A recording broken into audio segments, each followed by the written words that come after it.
So how do we approach this? Well, what we did is we decided to train the humans like the rats. So we brought them into the lab, and we basically made a video game for them. And we didn't tell them what the video game was. We just told them, every time you see coins, that's worth real money.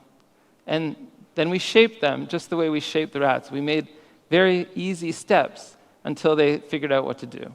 And what we did is we trained them that a high-pitched sound, like ee, that meant a large reward. And a low-pitched sound, like ooh, that meant a bad reward, a low, small reward.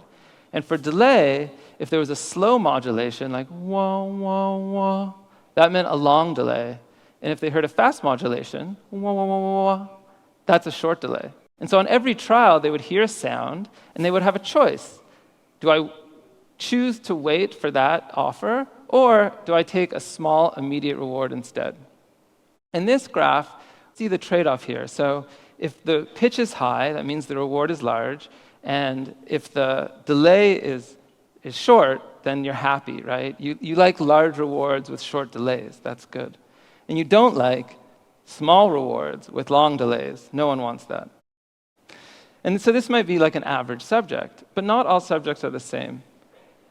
A patient person might be willing to wait for most of the offers that we give them.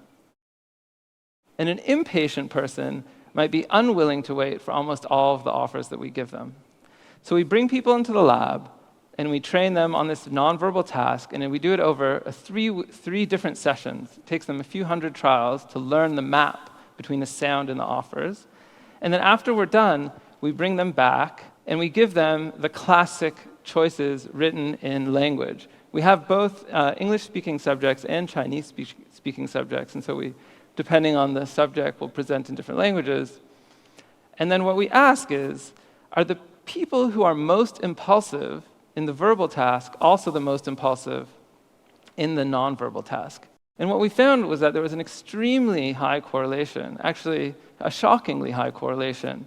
So here what we see is that the most patient subjects in the verbal task were also the most patient subjects in the nonverbal task. And the most impulsive subjects, the least patient subjects in the verbal task, were also the least patient subjects in the nonverbal task.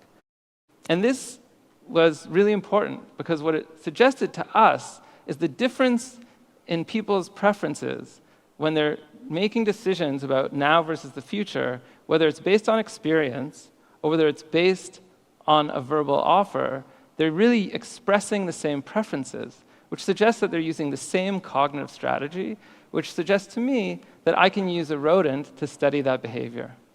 And so we've trained rodents on these tasks, as well as other financial tasks.